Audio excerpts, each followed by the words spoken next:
I drove my rental truck along the deserted Alaskan highway, squinting at the handwritten directions on the crumpled paper beside me. The late afternoon sun filtered through the dense pine trees, casting long shadows across the road that seemed to stretch endlessly ahead. I'd been driving for hours since leaving Anchorage, watching as civilization gradually disappeared in my rearview mirror. Take Highway 16 north for 73 miles, then right at the unmarked gravel road past the Crooked Pine. I read aloud, glancing between the paper and the road. What the hell is a crooked pine supposed to look like out here? Every tree looked the same to me, tall, imposing, and utterly foreign. I was a California boy, born and raised. The closest I'd gotten to wilderness before today was hiking trails and state parks with clearly marked paths and ranger stations. This was different. The vastness of Alaska made me feel small in a way I hadn't expected. I checked the directions again, tapping my fingers nervously on the steering wheel.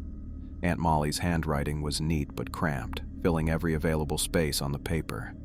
I barely remembered her, just vague childhood memories of a stern woman who visited once when I was 8, arguing with my parents in hushed tones before disappearing from our lives. And now she was dead, leaving me a cabin in the middle of nowhere. The lawyer, Maxwell Coleman, had called me 3 weeks ago with the news. "Mr. Olson," he'd said in that formal way of his, "I regret to inform you that your aunt, Molly Murphy, has passed away. She's left her property to you as her sole heir." I almost told him he had the wrong number. I hadn't spoken to Aunt Molly in over 20 years. Why would she leave me anything? The gravel road appeared exactly where Molly's directions said it would, barely visible among the trees. I turned right, the truck bouncing violently as the smooth pavement gave way to rough stone and dirt. The road narrowed until branches scraped against both sides of the vehicle. Jesus, I muttered, slowing to a crawl. How did she live out here? After another 30 minutes of increasingly difficult terrain, the trees finally parted to reveal a small clearing. In the center stood a cabin that looked like it belonged in another century. Moss-covered logs stacked neatly, a slanted roof with missing shingles, and a stone chimney leaning slightly to one side. A padlocked door faced me, its wood weathered gray from years of Alaskan winters. I parked the truck and sat there for a moment, taking it all in. This was it. This was what I'd inherited. The key was exactly where Maxwell said it would be, in a sealed envelope along with the deed and other paperwork. I grabbed my backpack from the passenger seat and stepped out into the crisp air. The silence hit me immediately. No traffic, no people, just the occasional rustle of wind through trees and distant bird calls. I approached the cabin cautiously, as if it might disappear if I moved too quickly. The padlock was rusted but still functional. I inserted the key, feeling resistance before it finally turned with a loud click that echoed in the clearing. The door swung open with a long, pained creak. Dust motes danced in the beams of late afternoon sunlight that cut through the gloom inside. I stepped over the threshold, my boots leaving clear prints in the layer of dust covering the wooden floor. The cabin was small, but surprisingly well organized. A wood stove dominated one corner of the main room, with a small kitchen area beside it. A worn sofa faced the stove, and a wooden table with 2 chairs sat near a window overlooking the clearing. Bookshelves lined one wall, filled with old volumes and what looked like handwritten journals. But what caught my eye were the notes. They were everywhere, taped to walls, stuck to furniture, pinned to curtains. Small squares of paper covered in the same cramped handwriting as the directions. I moved closer to read one taped beside the door. "Lock the door immediately upon entering. Check all windows." I looked back at the open door behind me, suddenly uneasy. I closed it quickly, turning the deadbolt with a solid thunk. Another note on the window read, "Don't look outside after dark." On the stove, "Keep fire burning on cold nights. He hates warmth." Who was he? I moved through the room, reading more notes. "If you hear your name at night, do not answer. Keep symbols intact. Do not erase." Only then did I notice the strange markings carved into the wooden beams of the cabin. Intricate symbols that looked almost like runes or some ancient script. They appeared at regular intervals around doors and windows. The kitchen area held rows of mason jars filled with preserved fruits, vegetables, and what looked like meat. Each was meticulously labeled with contents and dates. The most recent was from just 2 months ago. Aunt Molly had been preparing for winter right up until she died. I found a narrow hallway leading to 2 small bedrooms. The first was sparse, just a single bed with a metal frame and a small dresser. The second, clearly Molly's room, was different. An entire wall was covered in notes, overlapping and connected with red string like something from a detective movie. In the center was a large note written in red ink. William still comes. 40 years, and he still comes. William. The name rang a distant bell. Molly's brother? My great-uncle? I had a vague memory of my parents mentioning him when I was young. Below this central note was another that made my skin crawl. He's not William anymore. Not since the forest took him. I backed away from the wall, bumping into the small bedside table. A notebook fell to the floor, opening to reveal a page with a phone number and address. Victoria, Millbrook, 907-55-0142, 1423 Spruce Lane, only if desperate. I pocketed the information, not sure what desperate meant in this context, but unwilling to discard anything that might explain what I'd found. The sun was setting by the time I finished exploring the cabin. I brought in my supplies from the truck. Enough food for a week, sleeping bag, clothes, and a battery-powered lantern. The cabin had no electricity, just oil lamps and candles. I lit several, placing them around the main room.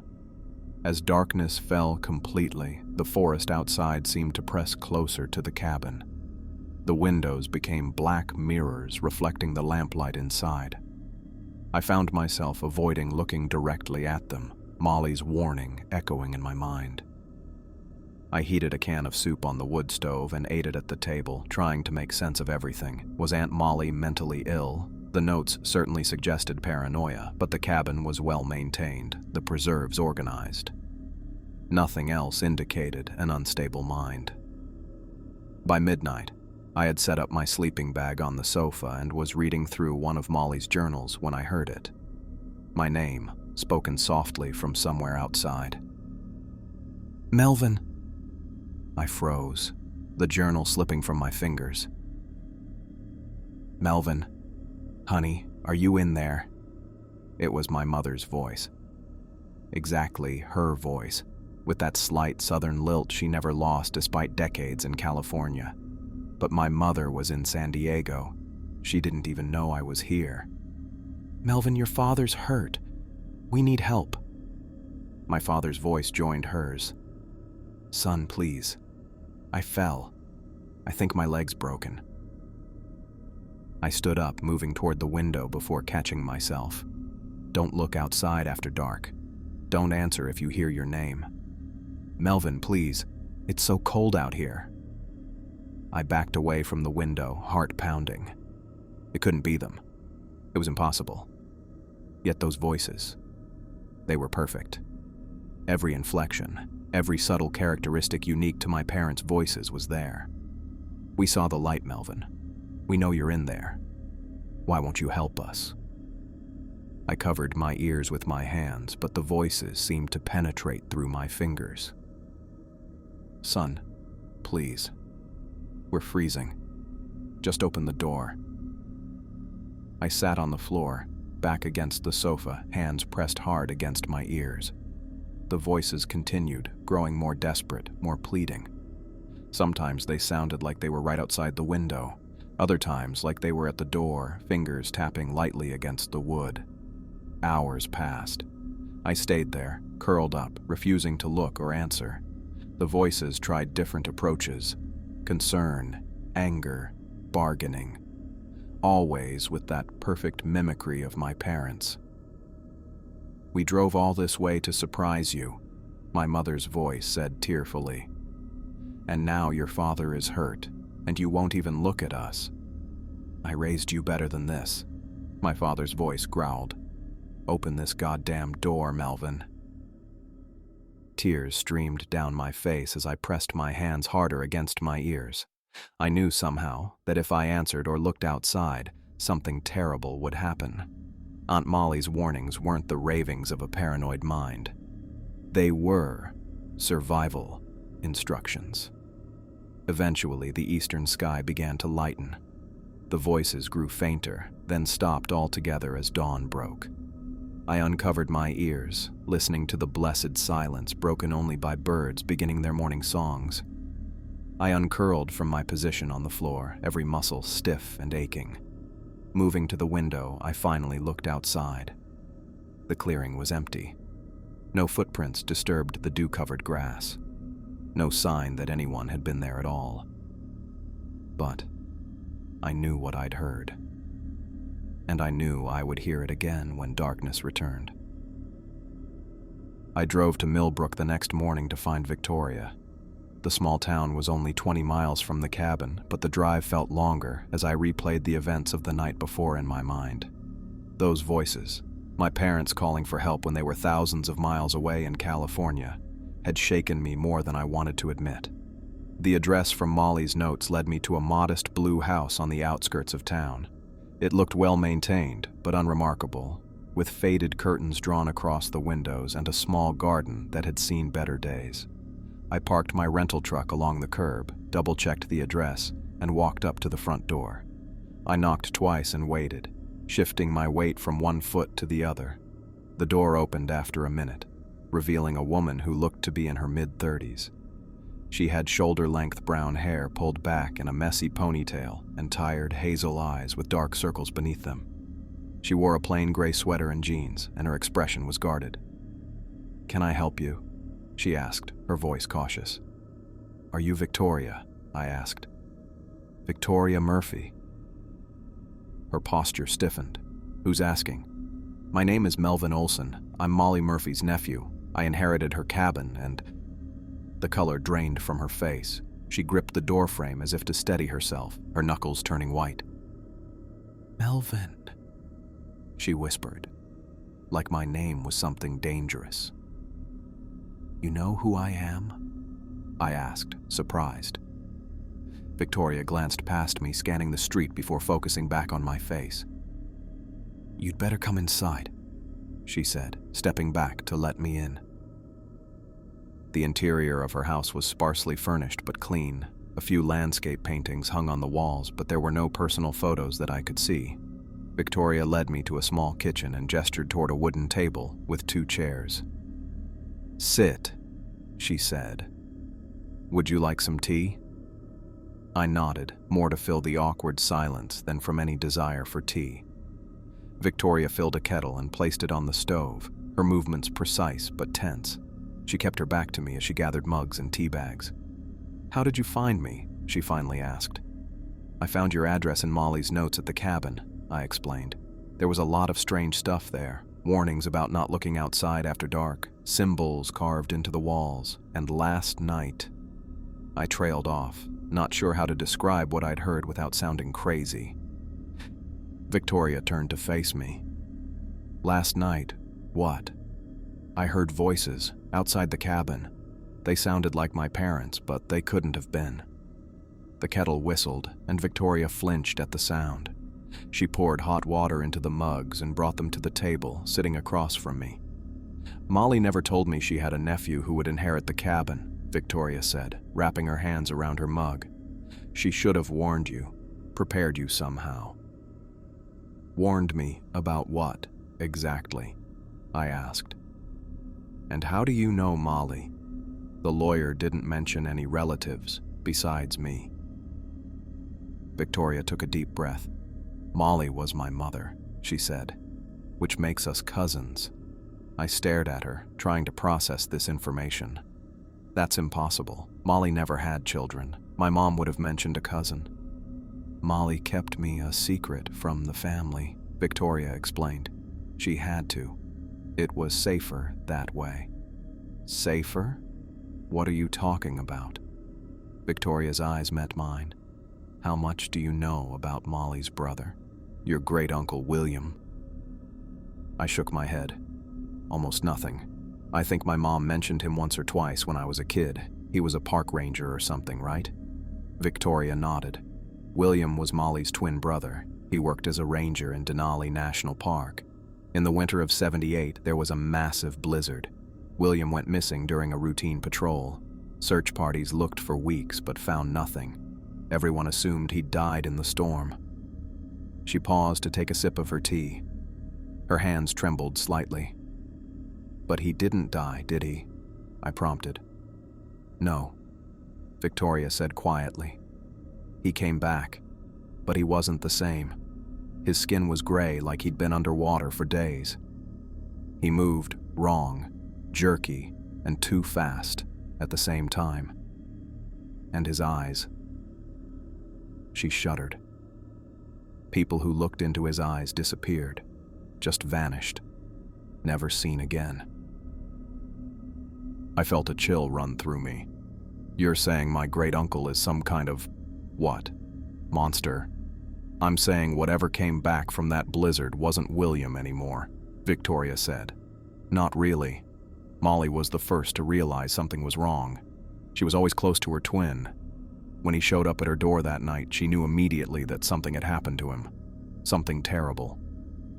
Victoria got up and walked to a bookshelf in the living room.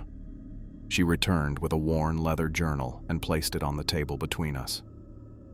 "Molly spent 40 years guarding that cabin, keeping William contained," Victoria continued. "She documented everything in here. How he would come every night, calling to her in different voices.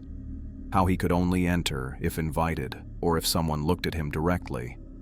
The symbols that helped keep him away. I thought about the strange markings I'd seen carved into the wooden beams of the cabin. Those symbols, their protection." Victoria nodded. "Ancient symbols Molly researched. They work, mostly, as long as you maintain them and believe in them." I picked up the journal, feeling the weight of it in my hands. The leather was cracked and worn from years of use. "Why are you telling me all this?" I asked, though I was beginning to suspect the answer. Victoria leaned forward, her expression intense. "Because you need to understand what you've inherited. It's not just a cabin. It's a responsibility. A burden Molly carried for decades. But you don't have to take it on." Her voice became urgent. "Sell the cabin, Melvin. Leave Alaska. Go back to California and forget about all of this." "And what happens to William if I do that?" Victoria's gaze dropped to the table. "I don't know. Maybe nothing. Maybe he'll stay contained to those woods. Or maybe..." She didn't finish the thought. I opened the journal and flipped through a few pages, seeing Molly's handwriting, filling every inch of paper. Diagrams of symbols, detailed accounts of encounters, theories about what had happened to William. "I should go," I said, standing up. "It'll be dark soon, and after what happened last night, I don't want to be on the road after sunset." Victoria walked me to the door. "Take the journal," she said. "Read it. Then decide what you want to do. But please, Melvin, be careful. Don't look outside after dark. Don't respond to the voices. And whatever you do, don't look at him." I nodded, tucking the journal under my arm. "Thank you for telling me all this. I'll call you once I've decided what to do." "I won't be here," Victoria said. "I'm leaving town tomorrow, moving south." "You're running away?"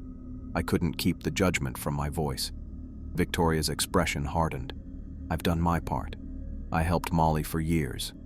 Now, it's your turn to decide what you're going to do." I left Victoria's house with more questions than answers, the journal heavy in my hands. The drive back to the cabin was tense, with the sun already beginning its descent toward the horizon. I made it back, just as the last rays of sunlight disappeared behind the trees. Inside, I locked the door and checked all the windows, making sure the curtains were tightly drawn.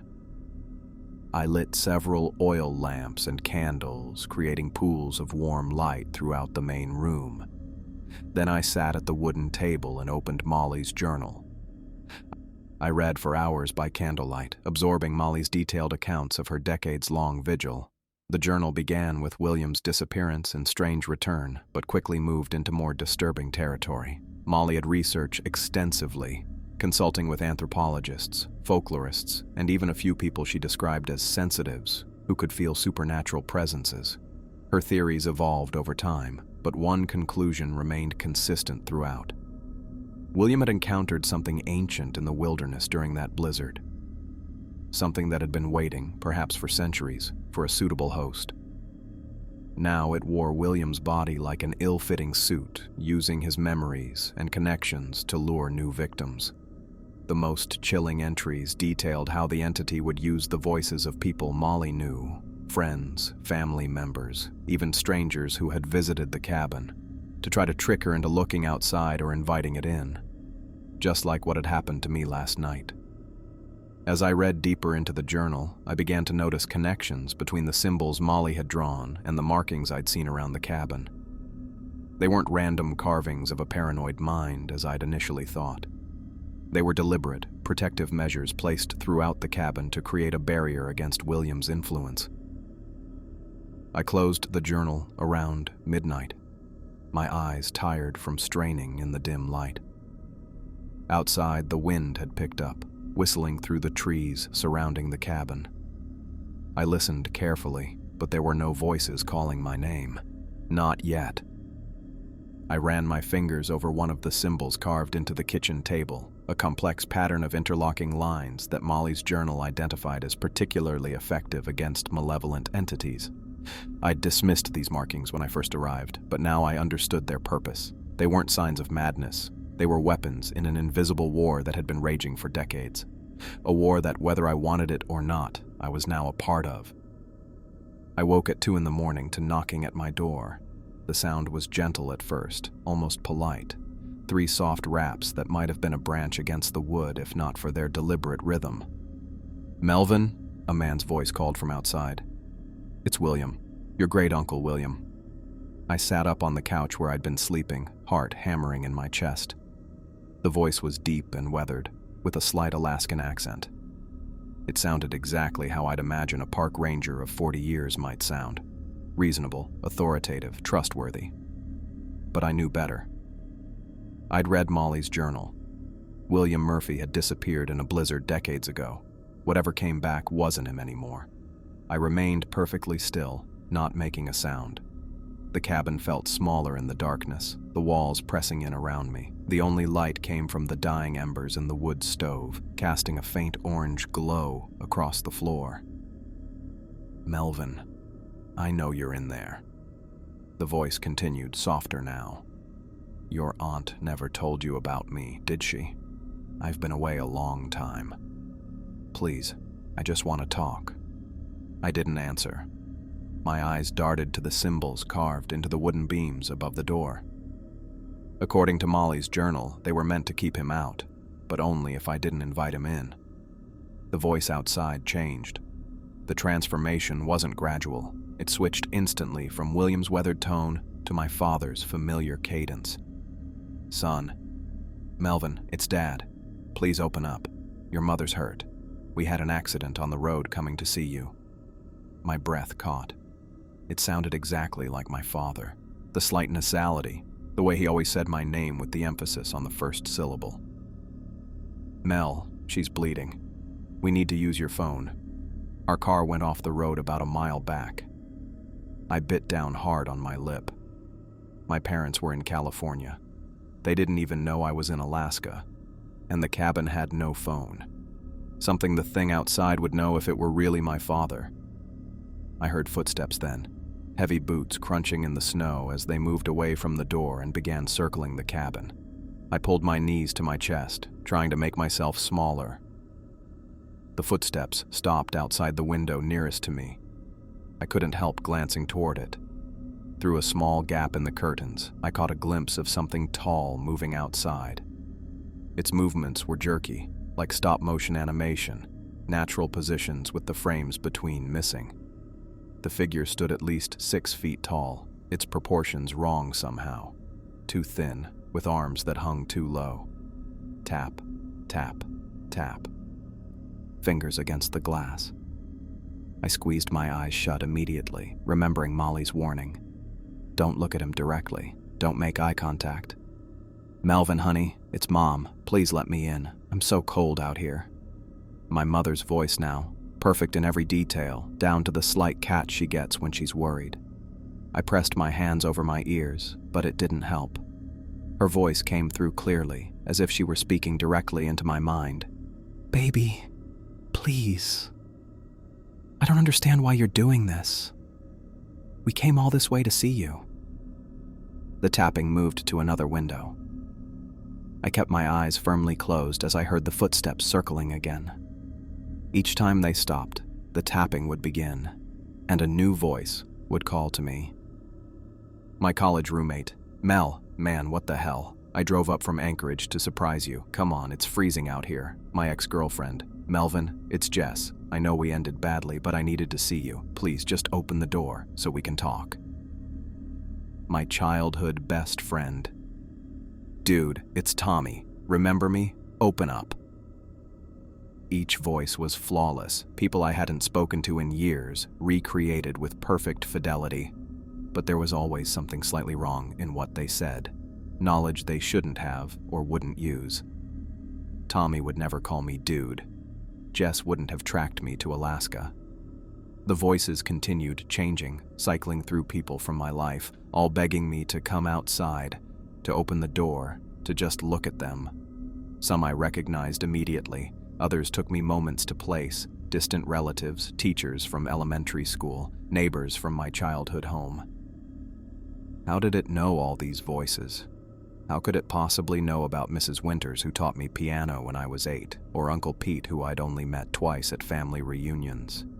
I glanced at my watch. It was nearly 4 in the morning. The thing had been outside for almost 2 hours and showed no signs of giving up.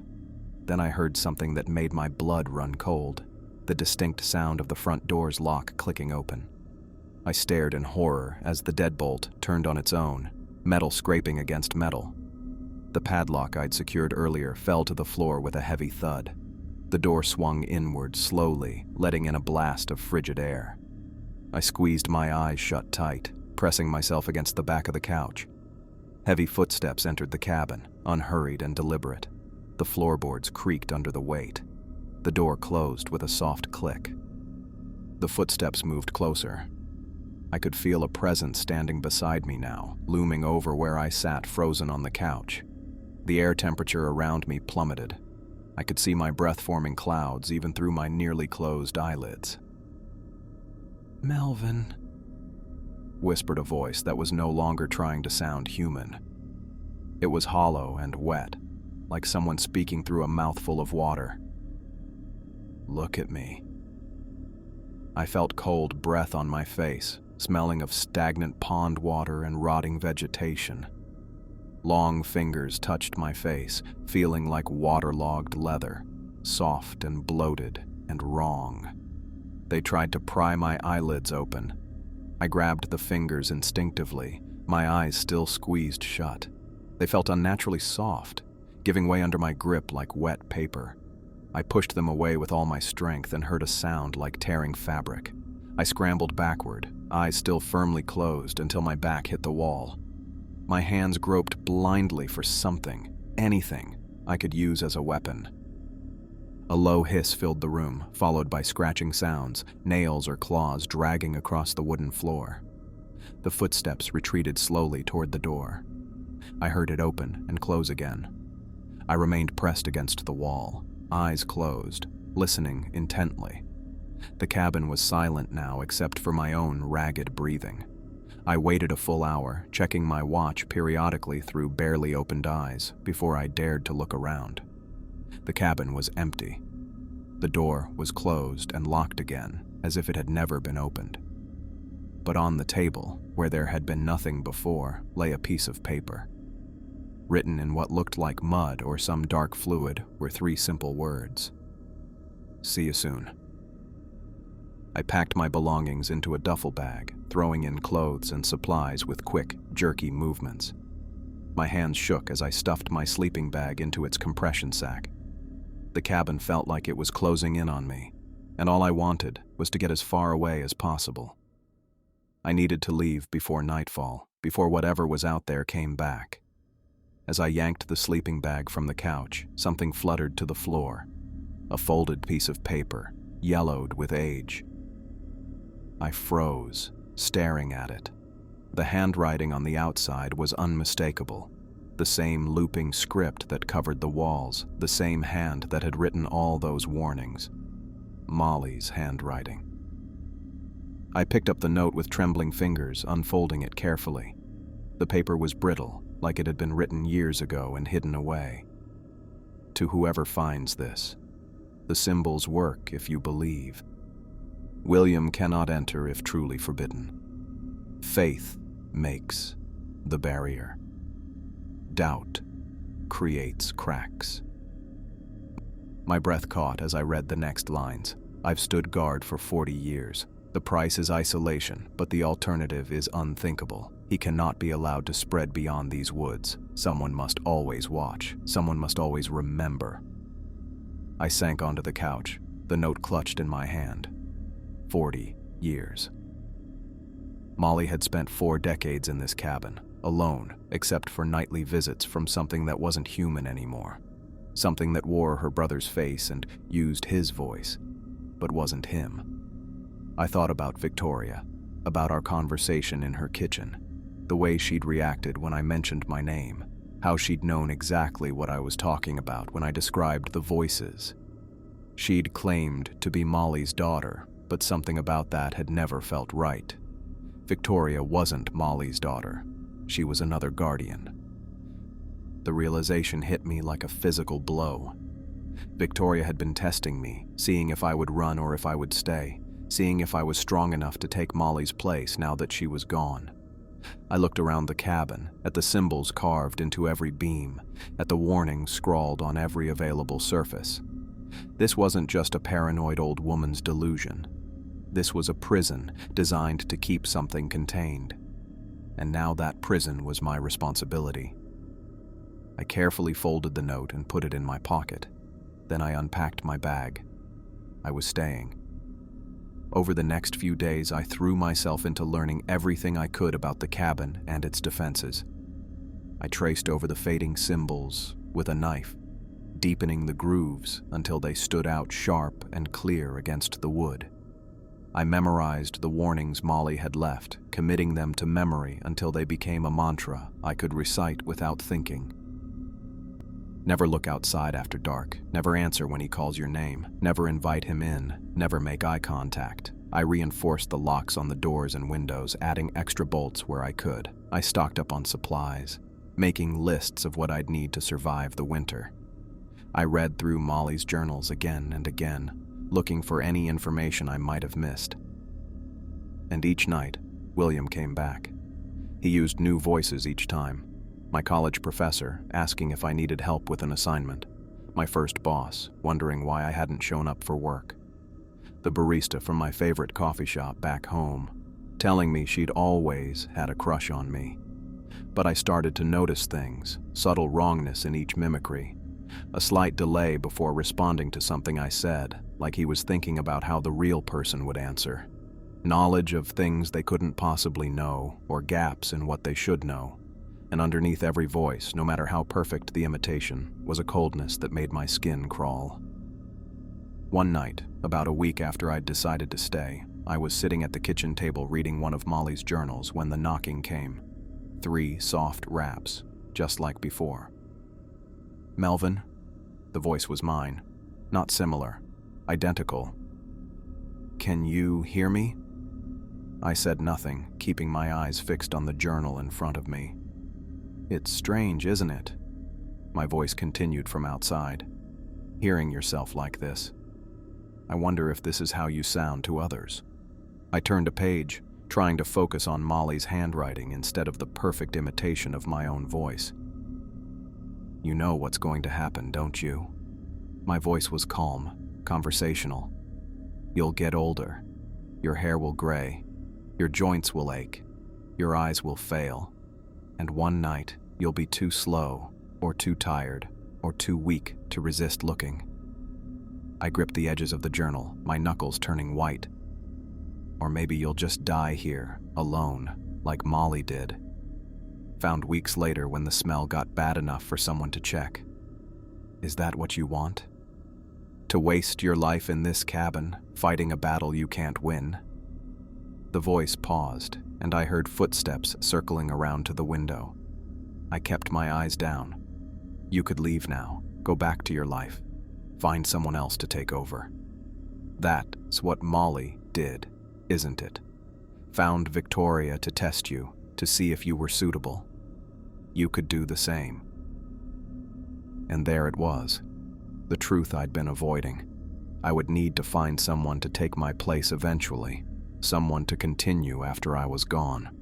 Just as Molly had found Victoria, who had then led me here, I would need to create the next link in the chain. A chain of guardians stretching back who knew how long and forward into an uncertain future. Each one keeping watch, maintaining the vigil, ensuring that whatever William had become remained contained to these woods. The footsteps moved away from the window, circling back to the door. Think about it, Melvin, my voice said softly. I'll be here when you're ready to talk. Then silence fell, and I was alone with my thoughts and the weight of responsibility that had settled onto my shoulders. I drove to Millbrook for supplies, my rental truck bouncing along the uneven road. After 2 weeks cooped up in the cabin, I needed to stock up for the long winter ahead. Alaska's autumn had already painted the trees in fiery colors, and the chill in the air warned of the harsh months to come. The trip took almost an hour, my mind wandering between practical concerns and the bizarre reality I'd found myself in. I kept replaying the nights of knocking, the voices that shouldn't exist, and the message left on my table. See you soon. Those words had pushed me to finally accept what was happening. This wasn't a case of mountain isolation driving my aunt mad. Something was out there. Something that wasn't William anymore. I pulled into Millbrook, a small town that barely deserved the name.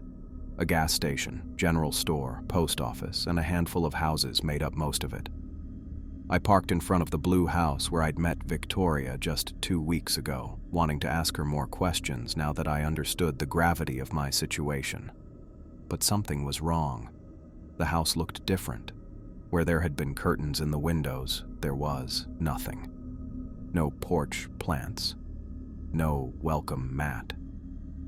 I got out of the truck and walked up to the front door, knocking loudly. No answer. I peered through the front window and felt my stomach drop. The house was empty. Completely empty. No furniture, no pictures on the walls, nothing to suggest anyone had lived there recently. I stepped back, confused, and looked at the address again. This was definitely the right place. An older woman walked by with a small dog, and I waved to get her attention. "Excuse me," I called out. "Do you know what happened to Victoria, the woman who lived here?" The woman looked at me with a puzzled expression. Victoria? No one by that name has lived here. At least not in the 20 years I've been in Millbrook. That's impossible. I was here 2 weeks ago. I spoke with her in this house. The woman's face softened with concern. The Peterson family owned this place until last year when they moved to Anchorage. It's been empty since then. Are you feeling all right, young man? I thanked her and walked back to my truck in a daze. This didn't make sense. Victoria had been real. We'd had tea at her kitchen table. She'd given me Molly's journal. I drove to the general store, still trying to process what was happening. Inside, I approached the cashier, a middle-aged man with a thick beard. "I'm looking for a woman named Victoria Murphy," I said. "She lived in the blue house on Pine Street." The man shook his head. "Murphy? Don't know any Murphys around here except old Molly who passed recently, had a cabin out in the woods." Victoria claimed to be Molly's daughter. The cashier laughed. "Molly, with a daughter? No, sir. That woman was a hermit. Came to town maybe once a month for supplies. Never married, no kids. Kept to herself." I tried 2 more places, the post office and the diner, with the same results. No one had heard of Victoria Murphy. No one remembered a woman matching her description. According to everyone in Millbrook, she had never existed. Back in my truck, I sat gripping the steering wheel. I wasn't crazy. Victoria had been real. She knew things about Molly, about William, about the cabin. Then it clicked. This was part of it. Part of the protection system, the secrecy. Victoria had tested me to see if I'd run or stay. Now she'd vanished, leaving me alone with my duty. I spent the next few hours gathering supplies. I filled the truck bed with canned goods, rice, flour, sugar, coffee, and other non-perishables. I bought extra batteries, oil for the lamps, matches, candles, first aid supplies, warm clothes, and tools. I found a hardware store on the edge of town and loaded up on locks, chains, nails, and a sturdy axe for firewood. The clerk raised his eyebrows at my purchases. Planning for the apocalypse? Just winter, I said, trying to sound casual. You staying out at Molly's place? He asked as he rang me up. I nodded, surprised. Thought so. She always stocked up like this too. Strange woman, but knew how to survive the winter. You her nephew, or something? Yeah, I said, relieved someone remembered her. Did you know her well? As well as anyone, I guess. Came in twice a year for big hauls like this. Always paid cash, never talked much. He paused, looking at me curiously. She ever mention why she carved all those weird symbols into everything? I felt a chill. What do you mean? Every piece of wood she bought from me, and she bought a lot over the years. She'd carve these strange marks into before she left town. Did it right in the parking lot. People thought she was nuts. I swallowed hard. Protection, I said quietly. What's that? Nothing, just family traditions, I guess. He nodded like that explained everything and finished ringing me up. By late afternoon, I was heading back to the cabin, the truck weighed down with supplies. The sun was already getting low, and I pushed the speed limit, not wanting to be on the road after dark. Not out here. I reached the cabin with about an hour of daylight left. I worked quickly, unloading everything and carrying it inside. With each trip between the truck and cabin, I felt eyes on me from the tree line, but I never looked. I knew better now. Once everything was inside, I locked the door, drew the curtains, and lit the oil lamps. The cabin felt different now, not just a strange inheritance, but my post, my responsibility. I organized the supplies, storing everything carefully to make it last through the winter. That night, as expected, William came. First came the soft knocking, then Victoria's voice calling my name, asking why I'd been looking for her in town. I sat at the kitchen table, continuing Molly's journal with my own entries, and ignored the voice. It shifted to the hardware store clerk, then to the woman with the dog, all asking to be let in. I worked through the night, hanging additional protective symbols I'd carved from wood scraps. I placed them over each window, above the door, and in the corners of the cabin. I installed new locks, 3 on the front door, 2 on the back, and reinforced the windows with bars I'd bought in town. In the days that followed, I settled into a routine. Wake at dawn, check and reinforce the symbols, gather firewood, prepare meals, read Molly's journals again and again, looking for anything I might have missed. I added my own observations, documenting William's patterns, the voices he chose, the tactics he used. The isolation was the hardest part. No phone, no internet, no human contact. Just me in the woods and the thing that came at night. Sometimes I talked to myself just to hear a human voice. I sang old songs, recited poems I remembered from school, anything to fill the silence during the day. Winter arrived with a vengeance. Snow piled up around the cabin and temperatures dropped well below freezing. I rationed my firewood carefully, keeping just enough heat to prevent freezing. On the coldest nights, William's visits seemed more intense, more desperate, as if the cold affected him too. One particularly brutal night, when the wind howled and snow pelted the windows, William tried a new tactic. He sobbed, using Victoria's voice, claiming he was freezing to death outside. The crying sounded so real, so human, that I almost broke. My hand actually reached for the door before I caught myself. "She's not real," I whispered to myself. "Victoria's not out there. No one's out there." The crying stopped instantly, replaced by a low, inhuman chuckle that seemed to come from all around the cabin. As weeks turned to months, I learned to sleep through the voices. I trained myself to ignore the knocking, the scratching at the windows, the whispers that sometimes seemed to come from inside the cabin itself. I never answered, never looked, never acknowledged the presence outside. My beard grew long, my hair unkempt. I lost track of days, marking time only by the phases of the moon I glimpsed through the window during daylight hours. I rationed my food carefully, knowing I couldn't risk another trip to town until spring. The isolation crushed my spirit in ways I hadn't anticipated. There were days I sat motionless for hours, staring at the wall, wondering if this was how Molly had lived for decades. No wonder people thought she was crazy. Maybe I was becoming crazy too. But I endured because I had to, because something worse than isolation, worse than loneliness, waited outside. Something that had once been my great-uncle William, but wasn't anymore. As winter slowly released its grip and the first signs of spring appeared, I made a crucial realization. I was reading through Molly's earliest journals when the pattern became clear. William remained contained to these woods as long as someone guarded the cabin and refused to acknowledge his presence. He couldn't leave this area. The symbols, the cabin, the guardian, all formed a prison that kept him here, kept him from spreading beyond these trees. I wasn't just hiding from William. I was containing him. My presence, my refusal to look or answer, my maintenance of the symbols, all of it kept whatever had taken William trapped in these woods, unable to seek new victims beyond this small corner of Alaska. This understanding gave purpose to my isolation. I wasn't just saving myself by staying here. I was protecting everyone else by keeping William confined, just as Molly had done for 40 years before me. Just as Victoria had prepared to do if I had run.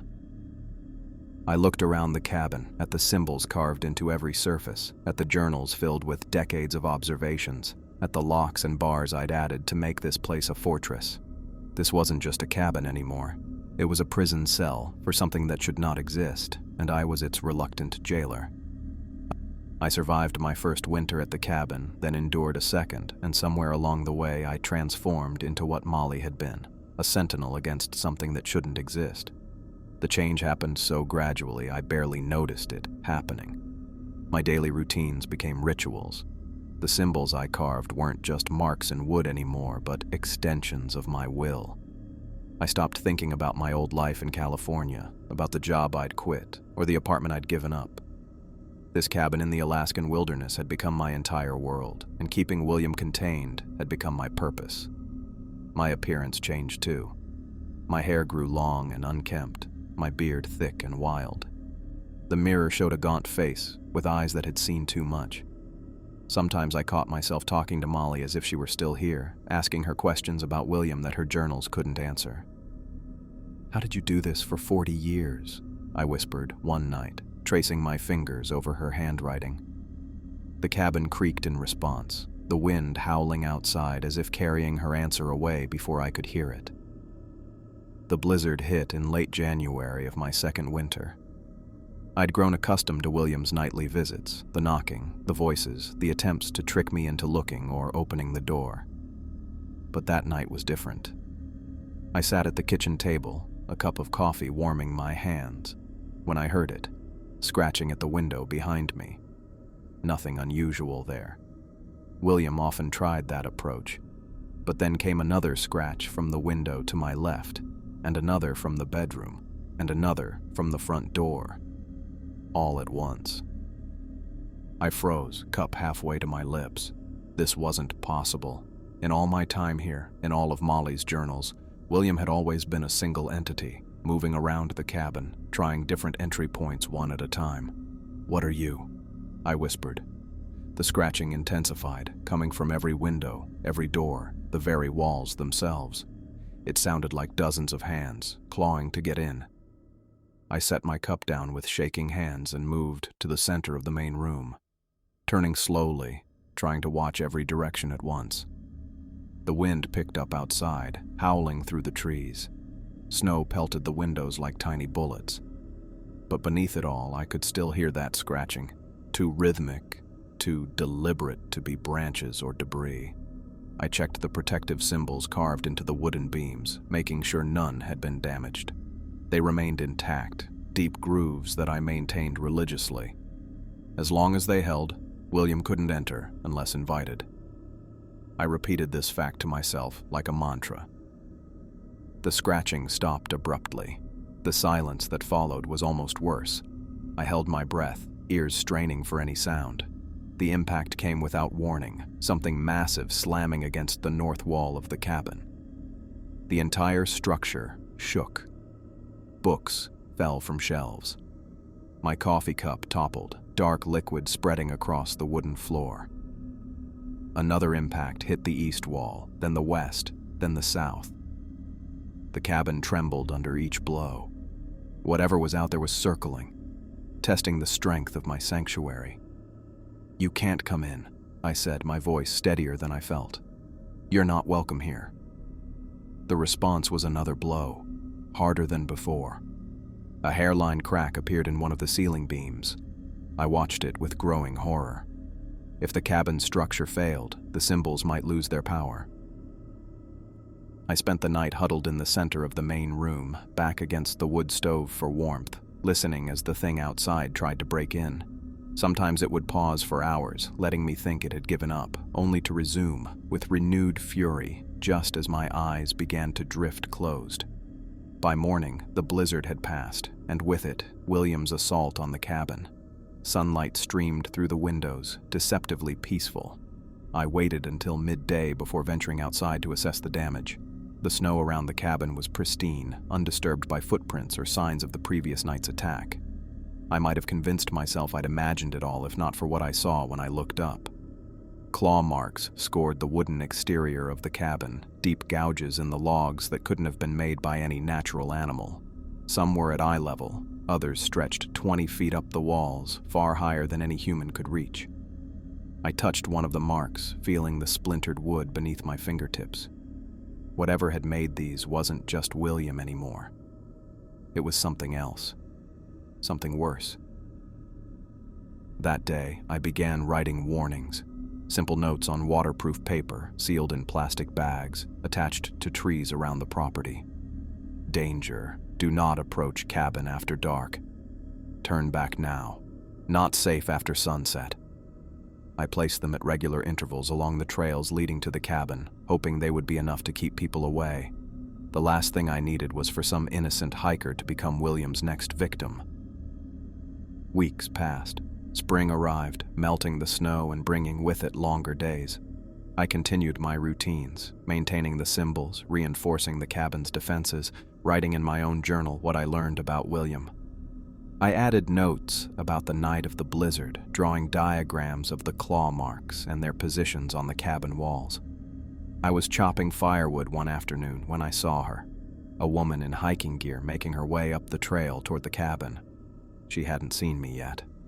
I set down my axe and moved to intercept her before she got too close. "Hello?" she called, spotting me. She waved, adjusting the straps of her backpack. "Thank goodness. I think I'm lost." I approached cautiously, keeping several yards between us. "You shouldn't be here." She stopped, smile faltering. "I'm sorry to intrude. My name's Sarah. I was hiking the ridge trail and must have taken a wrong turn. My GPS isn't working out here." She pulled out her phone to show me the blank screen. "Could you point me back toward the main trail?" I studied her face. She looked normal enough, mid-30s, athletic build, brown hair pulled back in a ponytail, cheeks flushed from exertion. But I'd learned to be wary of anyone who showed up here. "Did you see the warning signs?" I asked.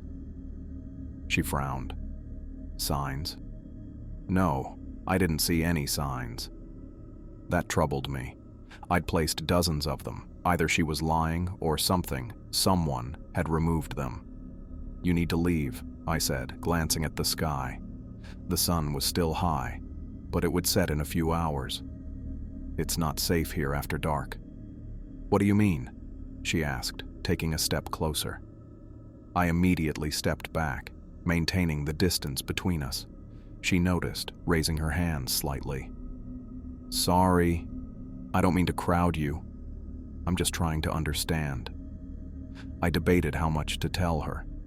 The truth would sound insane to an outsider, but I needed her to take the threat seriously.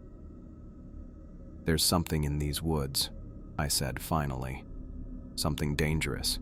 It comes out at night. If you're still here when the sun sets, you'll be in danger." She looked around, clearly trying to decide if I was the real threat. "Like a bear or something? Worse than a bear." I pointed back the way she had come. "Follow that trail for about 2 miles. You'll hit a fork. Take the right path. It'll lead you back to the ridge trail. If you hurry, you can make it before sunset." She hesitated. "Look, I appreciate the warning, but my feet are killing me. Could I just rest for a bit? Maybe get some water?" "No." My response came out harsher than I intended. I softened my tone. "I'm sorry, but you really need to go. Now. I can give you some water for the trail, but you can't stay." I went to the cabin, keeping an eye on her through the window as I filled a water bottle. When I returned, I handed it to her, careful not to let our fingers touch. "Please," I said, "for your own safety, leave now and don't stop until you reach the main trail." Something in my expression must have convinced her. She took the water bottle and nodded. "All right. Thanks for the water and the directions." She paused. "Are you okay out here by yourself?" "I'm fine," I said. "Just go." I watched her until she disappeared down the trail, then spent the rest of the afternoon checking and replacing the warning signs. Many had indeed been removed, the plastic bags torn open, the notes shredded. William was adapting, learning, planning ahead. That night, I secured the cabin as usual. Locks checked, curtains drawn, lamps lit. I sat at the table with Molly's journal open before me, trying to find any mention of William tampering with warnings or removing signs. There was nothing. The knocking came just after midnight. 3 soft raps on the door. "Hello? Is anyone there? I think I'm lost again." Sarah's voice, perfect in every detail, the slight breathlessness, the hint of embarrassment. I closed my eyes, guilt washing over me. Had she gotten lost again after leaving? Had she wandered in circles until dark? "I saw your lights. Could you help me, please? It's so dark out here." I remained silent, hands gripping the edge of the table. "Hello? Please. I'm scared. I think something's out here with me." A pause. "I should have listened to you. I'm sorry. Please, let me in." Her voice broke on the last word, a sob escaping. It sounded so real, so genuinely terrified. "I know you're in there. I can see your shadow under the door. Please help me." Another pause, longer this time. When the voice came again, it had changed. Still, Sarah's, but different. Cold, amused. "She tasted like fear, Melvin, sweet and sharp. She called your name at the end, you know. Begged you to save her." A low laugh. "She thought you were her friend, that you'd protect her, but you sent her right to me." I pressed my hands against my ears, but the voice continued, seeping through my fingers like smoke. "Look at me, Melvin. Look at what I did to her. Don't you want to see?" "Stop it," I whispered.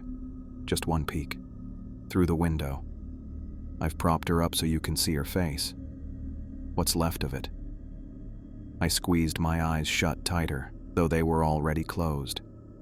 Guilt crushed me like a physical weight. Had Sarah really died because of me? Had I sent her to her death by making her leave? No.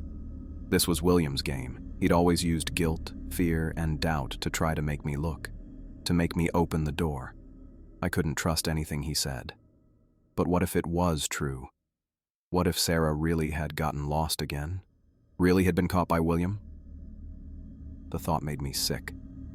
Your fault, the voice sing-songed. All your fault, just like the others. Others? I couldn't stop myself from asking. A delighted laugh answered me. Oh yes, so many others. Hikers, campers, lost souls in the woods. Molly couldn't save them either. 40 years of failures. And now you're failing too. I opened my eyes, staring at the closed door. Was William telling the truth? Had Molly been unable to protect people from him? Had there been other victims I didn't know about? The voice continued through the night, sometimes as Sarah, sometimes as other voices I didn't recognize, pleading, accusing, taunting. I endured it all, refusing to look, refusing to open the door. But the guilt remained, a heavy stone in my stomach. When morning came, I stepped outside cautiously. There was no sign of Sarah or anyone else, no blood, no body, nothing to indicate that William had claimed a victim during the night. But that didn't mean it hadn't happened somewhere deeper in the woods. I leaned against the cabin wall, exhausted and heartsick. This couldn't continue. I couldn't live like this indefinitely, jumping at shadows, wondering if my presence here was actually helping anyone or just prolonging a stalemate. Molly had spent 40 years containing William, keeping him trapped in these woods, and now I was doing the same. But containment wasn't enough. Not if people like Sarah could still wander in and become victims. I needed a more permanent solution. I couldn't just keep William at bay forever. I had to find a way to end this threat once and for all. The realization settled over me with a strange sense of clarity and purpose. I went back inside and pulled out all of Molly's journals, spreading them across the table. There had to be something in here, some clue, some method she'd considered but never tried. Some way to not just contain William, but to destroy him. I would find it. I had to. For Sarah, for Molly, for myself. This couldn't be my life forever. There had to be an end. I found the first hidden compartment by accident. My hand slipped while dusting the bookshelf, knocking against what looked like a solid wooden panel. The hollow sound it made stopped me cold. I ran my fingers along the edges, feeling for any gap or mechanism, and found a small notch at the bottom corner. When I pressed it, the panel popped open with a soft click. Inside was a stack of leather-bound journals I'd never seen before, older and more worn than the ones Molly had left in plain sight. These were different. The paper yellowed with age, the bindings cracked and repaired multiple times. The dates on the spines went back nearly 40 years. I pulled them out carefully, my hands shaking a little. This wasn't just more of the same warnings and observations I'd already read. This was something. This was something Molly had deliberately hidden. These were her most private thoughts, her deepest research. I set the journals on the kitchen table and kept searching. Over the next few hours, I found 3 more hidden compartments, one beneath a loose floorboard under the rug, another behind a false back in the bedroom closet, and the last inside what I'd thought was a sealed storage trunk. Each contained more journals, loose papers covered in diagrams, and small boxes filled with strange objects. Pieces of bone, vials of dried herbs, fragments of metal with symbols etched into them. I organized everything chronologically on the table, creating a timeline of Molly's secret work. The earliest journal dated back to just after William's transformation. The handwriting was different then, more controlled, less frantic than in her later writings. March 12th, 1981. I read aloud. I tried to burn him today. I doused the thing that used to be my brother with gasoline while he circled the cabin. When I lit the match, he just stood there, watching me through William's eyes. The flames caught. For a moment, I thought it was working. He screamed in a voice that wasn't human. But then the fire just went out, like something snuffed it. William's body was charred but still moving, still watching me. I flipped through more pages, my stomach tightening. Molly had tried everything: silver bullets, iron blades, holy water from 3 different churches, rituals from half a dozen religions. Nothing worked. July 8, 1986. I planted explosives along his usual path. When he stepped on the trigger plate, the blast was so strong it shook the cabin. I found pieces of him scattered through the trees. I thought it was over. 3 nights later, he was back at my door, his body partially reformed, calling my name in our mother's voice. I read through the night, journal after journal. Molly had been methodical, documenting each attempt and failure. She'd consulted with experts, though never revealing the full truth, gathering knowledge about folklore, mythology, and the occult. She'd traveled to libraries and universities during the summers, always returning before the first snow to resume her vigil. The most recent journals contained her final theories, developed over the last decade of her life.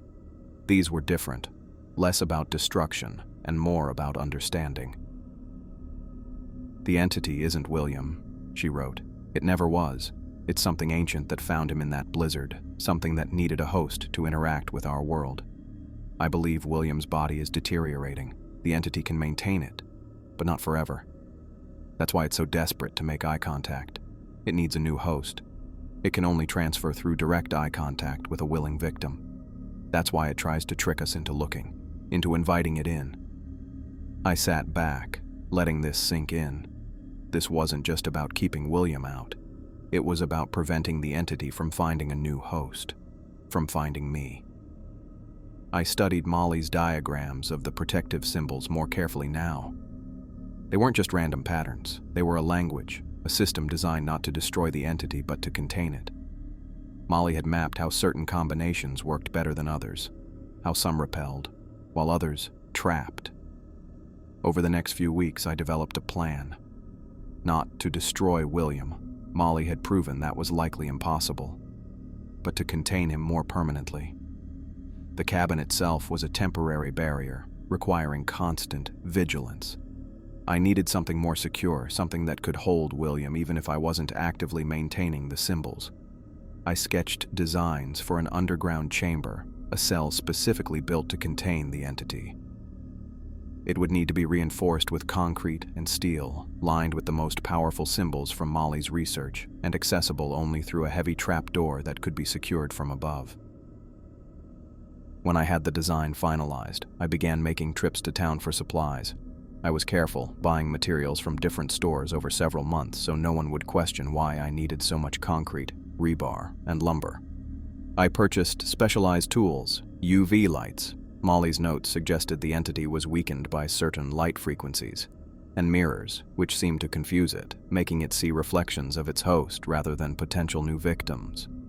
The construction was brutal work. I dug out the chamber beneath the cabin, reinforcing the walls and ceiling with concrete and steel mesh. I installed the heavy trapdoor in what had been the kitchen floor, designing it with multiple locks that could only be opened from above.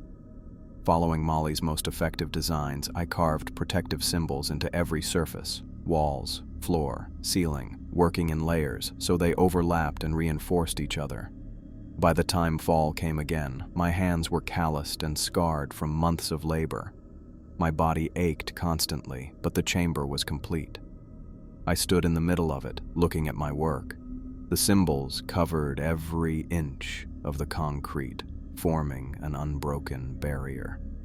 The single light fixture I'd installed cast harsh shadows across the carved patterns, making them seem to shift and move.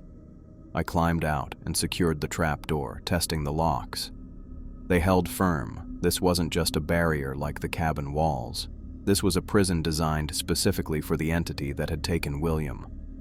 As winter approached, I felt ready for the first time since I'd arrived at the cabin. I wasn't just reacting to William's nightly visits anymore. I had a plan to end them. I would need to lure him inside, to trap him in a way Molly had never managed. It would be dangerous. I'd have to let him closer than ever before. But if it worked, I might finally be free of the nightly terror. I spent the last weeks before winter stocking up on supplies, making sure I had everything I needed. I reinforced the symbols throughout the cabin one last time and prepared the chamber for its prisoner. As the first snow fell, I sat at the kitchen table, Molly's journals spread around me, and waited for darkness to fall. I was no longer just surviving William's visits. I was preparing to end them. I executed my plan during the winter solstice, the longest night of the year. The timing felt right, almost poetic. After months of preparation, of studying Molly's hidden journals and building the underground chamber, I was finally ready to face William. Not just to contain him as Molly had done for 40 years, but to trap him permanently. The cabin felt different that night, colder somehow. I moved through each room methodically, pulling back all the curtains I'd kept religiously closed after dark for the past 2 years. The glass reflected my gaunt face back at me, long beard, hollow cheeks, eyes that had seen too much.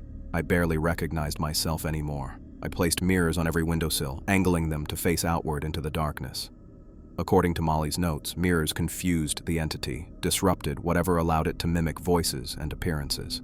I checked each one carefully, making sure they were secure. My hands shook slightly, but I kept going. The cabin was now ready. UV lights installed in strategic locations, connected to a simple pulley system I'd rigged up. The trap door to the underground chamber lay in the center of the main room, covered by a rug but easily accessible with one kick. Everything was in place. I sat down cross-legged in the center of the cabin, directly above the trap door. The blindfold lay in my lap, a strip of black fabric that would soon be my only protection. I took several deep breaths, trying to calm my racing heart. This had to work. I couldn't live like this anymore, jumping at every sound, sleeping in short bursts, always waiting for the knocking to begin. With trembling fingers, I tied the blindfold around my eyes, checking twice to make sure no light leaked through. Darkness enveloped me, somehow more complete than the darkness of the cabin at night. I sat still, listening to my own breathing for several minutes. "William?" I called out, my voice cracking slightly. I cleared my throat and tried again, louder this time. "William, I know you're out there. I'm ready to talk." Silence answered me. I waited, counting my breaths. "William," I called a third time. "I'm tired. I want this to end." The wind picked up outside, whistling through the trees. I strained my ears, listening for any change, any indication that he had heard me. Then I heard it, the soft crunch of footsteps in the snow, circling the cabin.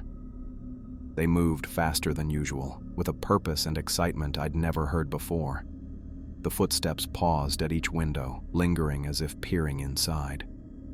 A soft tap on the glass of the north window, then the east, then the south. William was testing, checking, making sure this wasn't a trap. I remained still, focusing on keeping my breathing even. The front door creaked, that familiar sound I'd come to dread every night. But this time, I had invited it. Footsteps entered the cabin, slow and deliberate. The floorboards groaned under the weight of something that moved like a man but wasn't. "Melvin," came the voice. William's voice, the real one he'd had before whatever took him.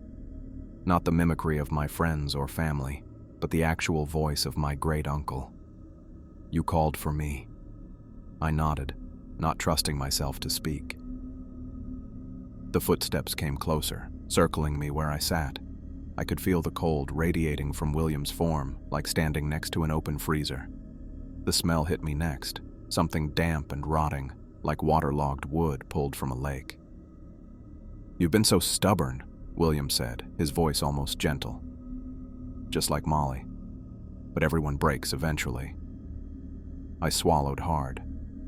"I'm tired of fighting," I said. the words coming out steadier than I expected. "I'm ready to look." A soft, wet sound. Maybe laughter, maybe something else. The cold presence drew closer. "Yes," William whispered, now directly in front of me. "Look at me, Melvin. See what I am, what you will become." I felt cold fingers on my face, tracing my cheekbones, moving toward the blindfold. The touch was soft, like wet paper, just as I remembered from that night long ago when William had gotten inside. "I'm going to take this off now," I said, raising my hands to the blindfold. "I want to see you." The presence in front of me grew still with anticipation. I could feel William's eagerness like a physical thing pressing against me. I removed the blindfold, but kept my eyes tightly closed. The cold fingers withdrew, waiting. "Open your eyes," William said, his voice changing, becoming less human with each word. "Look at me." "I will," I promised. "I just need a moment. I've been afraid for so long." William made a sound of impatience, but he didn't move away. He was so close now I could feel his breath on my face, cold and damp, like air from a cave. My right hand found the cord I'd tied to my belt. I gripped it tightly, waiting for the perfect moment. William needed to be directly in front of me, directly above the trapdoor. "Now," William hissed, no longer sounding human at all. "Look now." I yanked the cord hard. The system I'd built activated instantly. Heavy blackout curtains dropped over all the windows, plunging the cabin into total darkness. Simultaneously, the UV lights flashed on, filling the space with harsh blue-white light. William screamed. The sound wasn't human. It wasn't anything I'd ever heard before. It started low, like metal grinding against metal, then rose to a pitch that made my ears hurt. I kept my eyes firmly closed, not daring to look even with the lights on. Molly's journals had been clear. Eye contact was how it transferred, how it found a new host. William thrashed around the cabin, his movements frantic and uncoordinated. I heard furniture crashing, glass breaking as he knocked over lamps and dishes. The UV light was working just as Molly had documented, weakening him, confusing him, making him vulnerable. I stayed in position, counting in my head, waiting for William to stumble back toward me. The screaming continued, now interspersed with words in a language I didn't recognize. Guttural and ancient sounding. A heavy thud as William fell against the kitchen table. Another crash as he knocked over a chair. The movements were coming back toward me now, disoriented but heading in my direction. I felt the air shift as William approached, still screaming, still thrashing. The cold presence was directly in front of me again, but weaker now, less substantial. With my foot, I kicked away the rug and found the metal ring of the trap door. One quick movement, and I pulled it open, the heavy door falling back with a loud bang. William's screams cut off abruptly as he tumbled forward into the opening. I heard the impact as his body hit the concrete floor of the chamber below, followed by more inhuman screeching. I lunged forward, still keeping my eyes closed, and grabbed the trap door. With all my strength, I slammed it shut. My hands found the first lock, a heavy deadbolt, and I slid it into place. Then the second lock, and the third.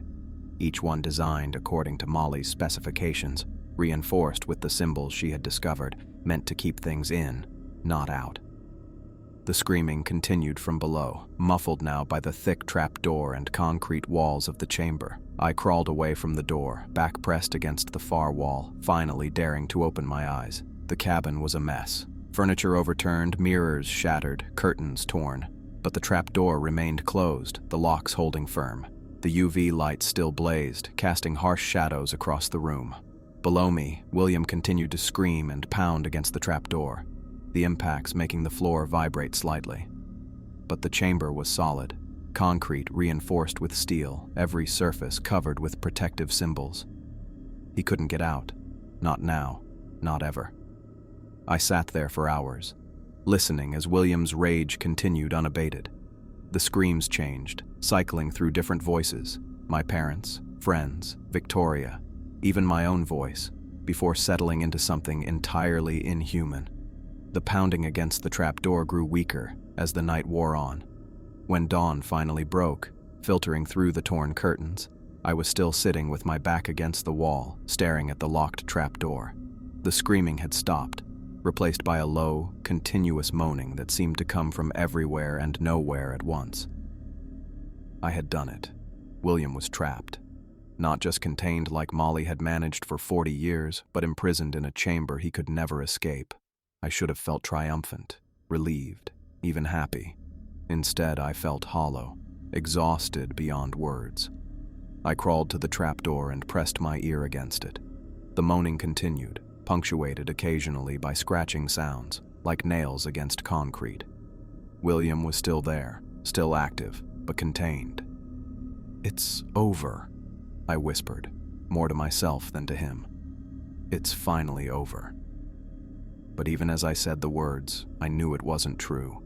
This was just the beginning of a different kind of vigilance. The chamber would need to be monitored, the locks checked, the symbols maintained. William might be trapped, but I was still his jailer.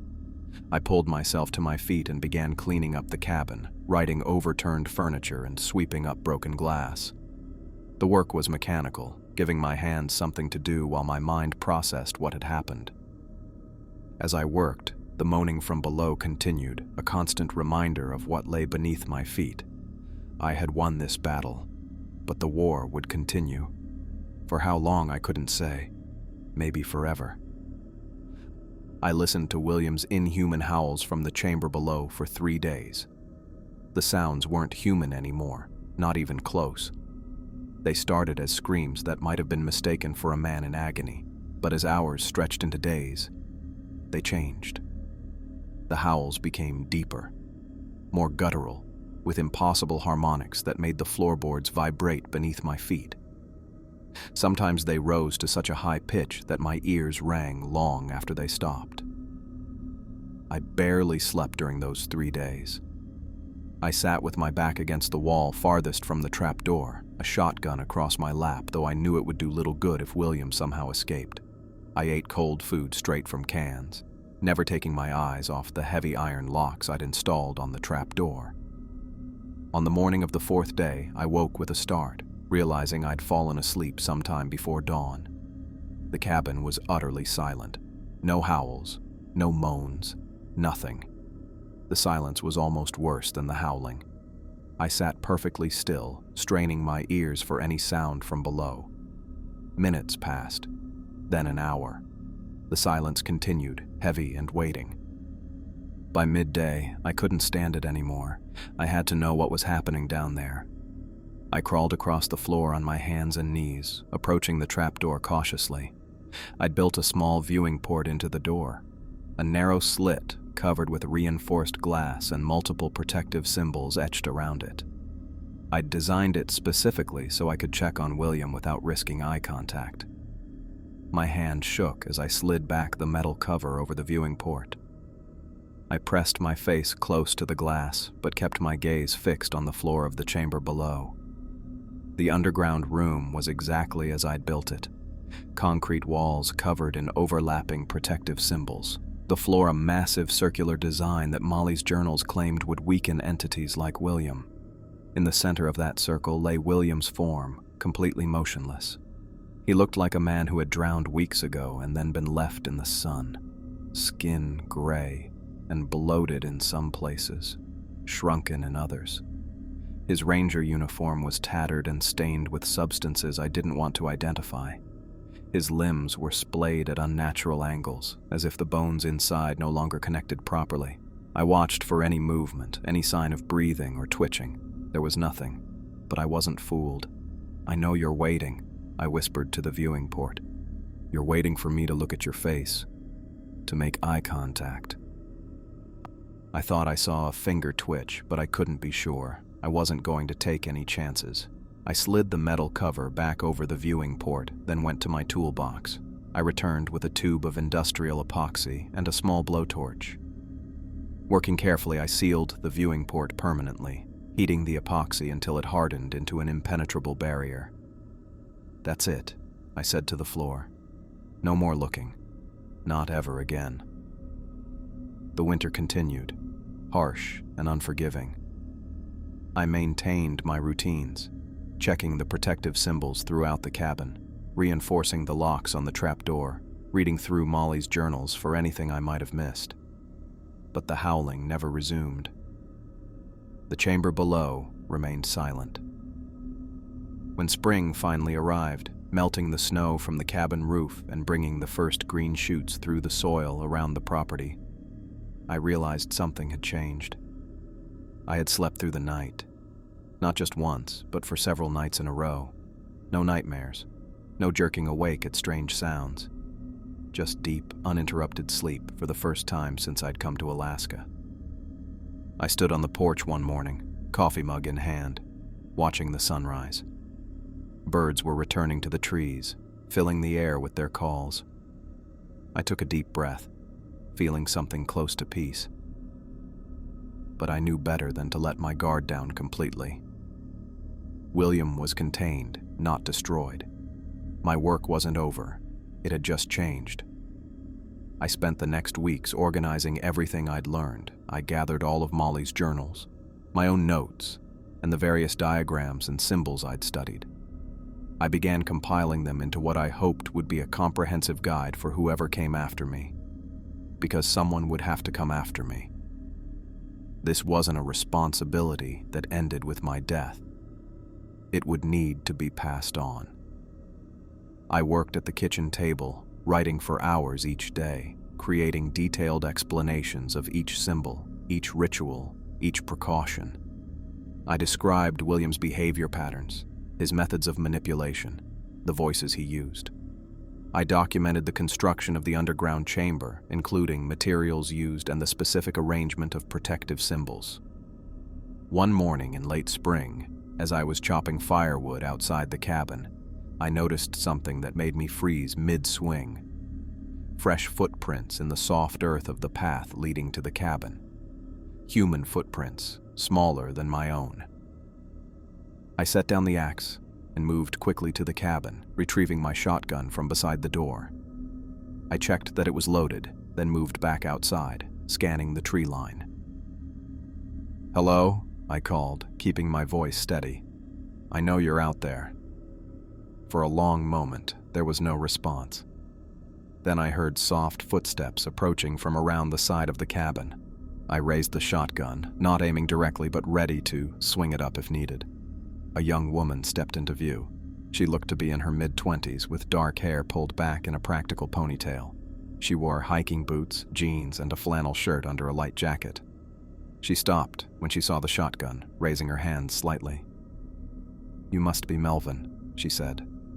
Her voice was calm, unafraid. "I'm Rachel." I didn't lower the shotgun. "What are you doing here?" "Victoria sent me," she said simply. I felt a chill run through me at the name. "Victoria?" Rachel nodded. "My mother. She sent me to check on you. There's been no contact for over 2 years." I studied her face carefully. She had Victoria's eyes, I realized, the same watchful intensity, but this could still be a trick. William had gotten better at his deceptions over time. "Come up to the porch," I said, stepping back to give her space. Slowly. She complied, moving up the steps with deliberate care. I noticed she glanced at the symbols carved into the porch railings, a flash of recognition crossing her face. "How did you find this place?" I asked. "My mother gave me directions. And a map." She reached slowly into her jacket pocket and pulled out a folded piece of paper. "May I?" I nodded, and she unfolded it. It was a hand-drawn map with the cabin marked in the center and various symbols around the perimeter. I recognized Molly's handwriting in the margins. "That's Molly's writing," I said. Rachel nodded. "My mother kept everything Molly gave her. She said I might need it someday." I lowered the shotgun slightly, but kept it ready. "Why did Victoria send you now?" "She's been sick," Rachel said, her expression softening with worry. "She wanted to make sure someone checked on you, made sure you were still." She hesitated. "Still what? Alive?" "Still holding the line," she finished. I considered her for a long moment. This could still be William, using a new tactic. But there was something about her that felt genuine. Still, I needed to be sure. "Come inside," I said finally. "I have some questions for you." I led her into the cabin, keeping a careful distance between us. I gestured for her to sit at the kitchen table while I remained standing, the shotgun now leaning against the wall within reach. "Victoria never told me she had a daughter," I said. Rachel smiled slightly. "She wouldn't have. That's part of the protection, keeping family separate from this place." She looked around the cabin, taking in the symbols carved into every beam, the journals stacked on the shelves. "She told me about you, though. How you stayed when you could have run." I watched her reactions carefully, looking for any sign that this wasn't what it appeared to be. William had gotten good at mimicking human behavior, but there were always tells, moments of unnaturalness, gaps in knowledge, inconsistent emotions. "If Victoria sent you, you should know certain things," I said. "Things about this place, about what's here." Rachel met my gaze steadily. "William, or what used to be William, an entity that takes human form and uses voices to lure victims." "And how do you protect yourself?" I asked. "The symbols," she said immediately. "They create barriers it can't cross unless invited, and never make eye contact. That's how it transfers from one host to another." Her answers were correct, but William could have learned these things from my mind, from my memories. I needed something more definitive. "I'm going to test you," I said. "I need to be sure you're who you say you are." Rachel nodded. "I understand." I retrieved a small wooden box from a shelf. From it, I took a silver pendant on a chain, one of the items I'd found in Molly's hidden compartments. According to her journals, certain materials caused discomfort to the entity inside William. "Hold out your hand," I said. Rachel extended her palm without hesitation. I dropped the silver pendant into it. She closed her fingers around it, showing no reaction. Next, I took a small vial of clear liquid, holy water that Molly had noted caused the entity to recoil. I uncapped it. "This might be cold," I warned, then sprinkled a few drops onto the back of her hand. Rachel flinched slightly. "That is cold," she said, but showed no other reaction. I conducted several more tests for Molly's journals. Iron filings, a sprig of dried herb that Molly had called elderbloom, and finally, a small mirror held at an angle that would force her to see her own reflection. William, according to Molly, couldn't bear to see his reflection after the transformation.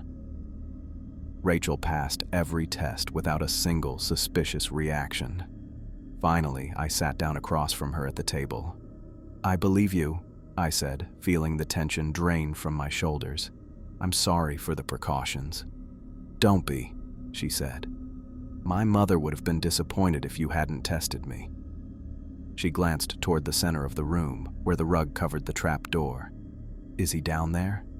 I nodded.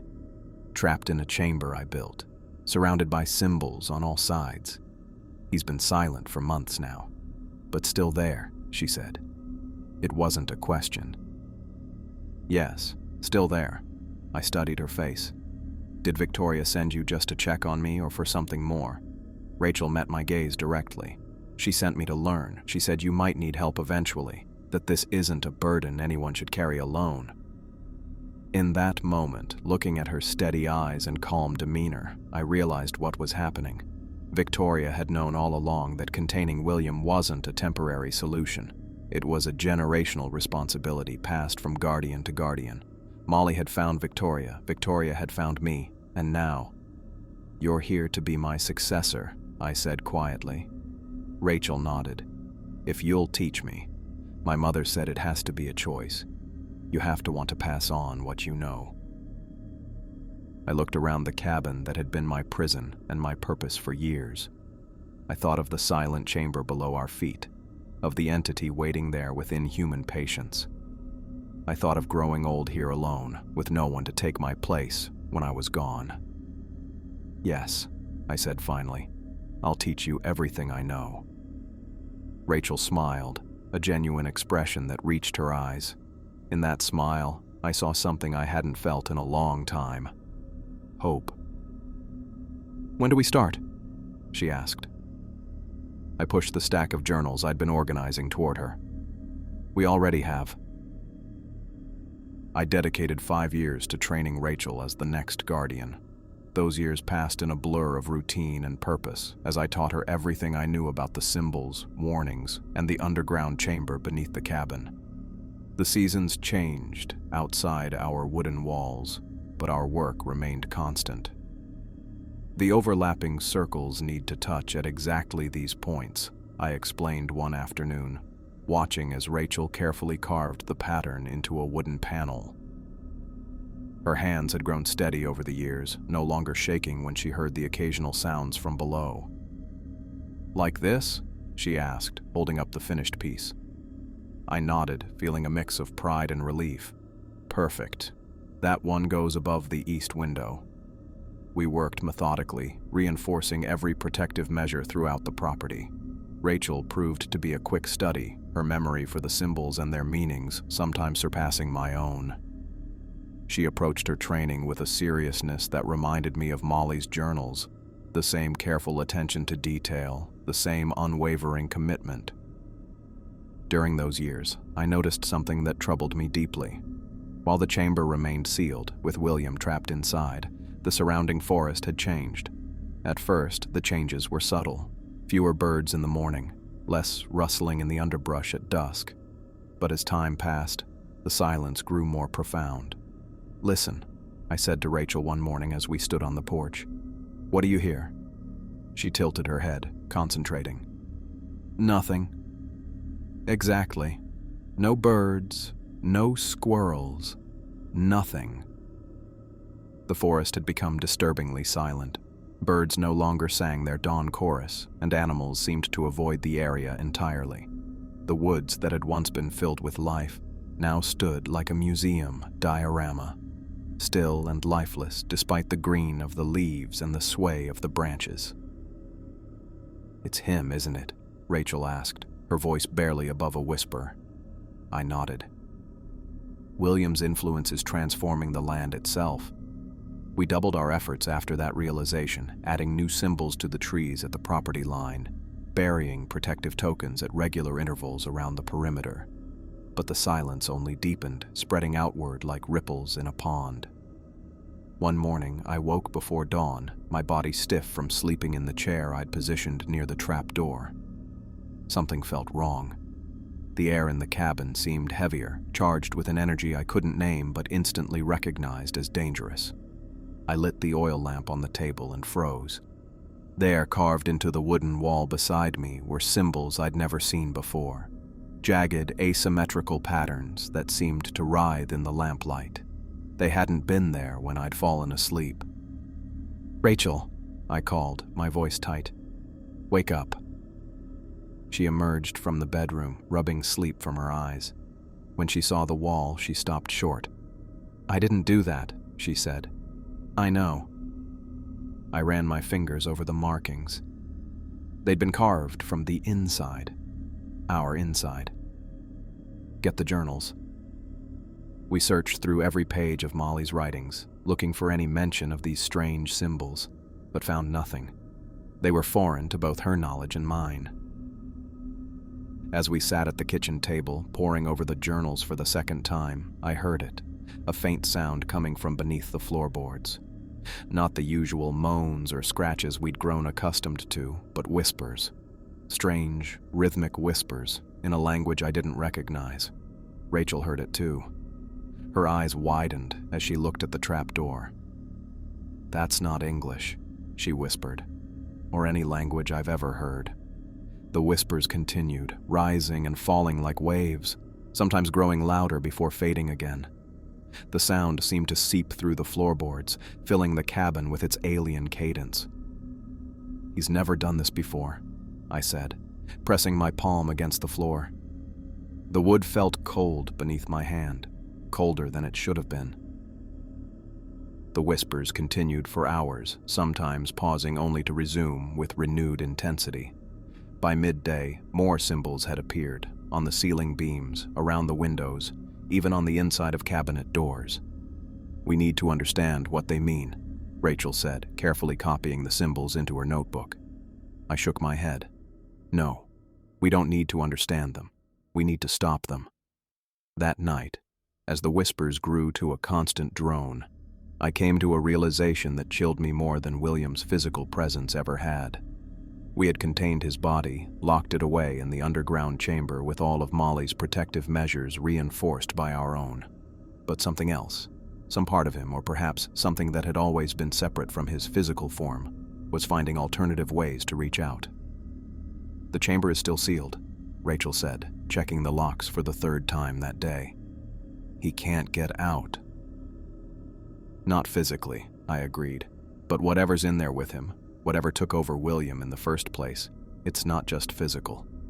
We spent the night taking turns watching the symbols, noting how they seemed to shift slightly when viewed from the corner of the eye. By morning, we'd come to the same conclusion. "We can't stay here," Rachel said, voicing what I'd already decided. "The cabin itself is becoming contaminated." I nodded. "We need to leave this place behind, construct a new containment structure farther from the chamber." The decision wasn't made lightly. This cabin had been my home for 7 years, my prison and my purpose. But the whispers and the symbols made it clear. Proximity to William was dangerous in ways we hadn't anticipated. We spent the next week planning, gathering supplies, and identifying a suitable location half a mile away, far enough to be beyond whatever influence was seeping up from the chamber, but close enough to maintain our watch. On our final morning in the cabin, I stood in the doorway, looking back at the space that had defined so much of my life. The walls were now covered with the strange symbols, and the whispers had become a constant background noise, like the hum of a refrigerator that never stops. Rachel waited outside with our essential supplies packed and ready to move. "Are you coming?" she called. I gazed back at the cabin one last time, at the trapdoor in the center of the floor that concealed William's physical form. I knew then, with absolute certainty, that this would become my life's mission. Not just a temporary burden inherited from Aunt Molly, but an unending watch against an entity that would never cease its attempts to escape, never stop calling my name in the darkness. "Yes," I said, stepping outside and pulling the door shut behind me. "Let's go."